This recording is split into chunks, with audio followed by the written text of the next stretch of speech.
ఎండలు మండిపోయే ఆ మహా ఎడారి ఒకేసారి 50 మందికి పైగా ప్రయాణికులకు మృత్యు కుహరంగా మారింది.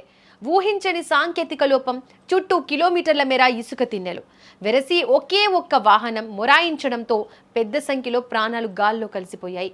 ఆఫ్రికా ఖండంలో గుండెలు పిండేసే ఘోర ఉదంతం వెలుగు చూసింది. నైజర్ దేశంలోని సహారా ఎడారి ప్రాంతంలో దాహంతో అలుమటించి 49 మంది ప్రయాణికులు ప్రాణాలు కోల్పోయారు. ఈ హృదయ విదారక ఘటన పశ్చిమ ఆఫ్రికా దేశంలో తీవ్ర కలకలం రేపుతోంది. నైజర్ ఉత్తర ప్రాంతంలోని అగడేజ్ జిల్లాలో ఈ దారుణం జరిగింది. ఈ ప్రమాదంలో చనిపోయిన వారంతా నైజర్ దేశానికి చెందిన పౌరులుగానే నిర్ధారణ అయింది. వీరంతా పొరుగునే ఉన్న మాలి దేశంలో జరిగిన ఒక పెద్ద మతపరమైన ఉత్సవానికి హాజరయ్యారు. అక్కడ వేడుకలు ముగించుకొని తిరిగి తమ సొంత ప్రాంతానికి వస్తుండగా ఈ ఘోర ప్రమాదం ముంచేసింది.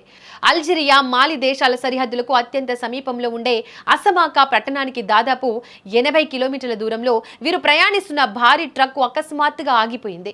ఇంజిన్ లోపం తలెత్తడంతో డ్రైవర్ వాహనాన్ని ఎంత ప్రయత్నించినా కదిలించలేకపోయాడు. ఎటో చూసినా ఇసుక దిబ్బలు తప్ప మనుషులు సంచరించే ఆనవాళ్లు లేని ఆ కఠినమైన ప్రదేశంలో ప్రయాణికులంతా చిక్కుకుపోయారు.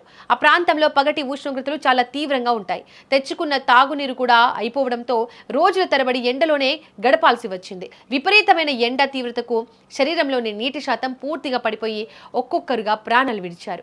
ఈ నరక యాతన నుంచి కేవలం 2 వ్యక్తులు మాత్రమే అద్భుతంగా తప్పించుకోగలిగారు. ఆ 2 బాధితుల ప్రాణాలు చేత పట్టుకుని సుమారు 50 కిలోమీటర్ల దూరం కాలినడకన ఎడారిలోనే ప్రయాణించారు. అలా ఎలాగోలా అసమాక పట్టణానికి చేరుకుని అక్కడి స్థానిక అధికారులకు తాము ఎదుర్కొన్న ఘోర పరిస్థితిని వివరించారు. ఈ సమాచారం అందిన వెంటనే నైజర్ రెస్క్యూ టీమ్స్, ఆర్మీ బలగాలు ప్రత్యేక వాహనాలతో ఘటనా స్థలానికి పరుగులు తీశారు. సహాయక బృందాలు అక్కడికి వెళ్లేసరికి ట్రక్కు లోపల చుట్టుపక్కల మృతదేహాలు దారుణమైన స్థితిలో పడి ఉన్నాయి. ఎడారి ఎండల కారణంగా మృతదేహాలు పూర్తిగా దెబ్బతినడంతో వాటిని నగరాలకు తరలించడం అసాధ్యంగా మారింది. అధికారుల సమక్షంలోనే బాధితులందరినీ అదే ఎడారి ఇసుకలో సామూహికంగా ఖననం చేశారు.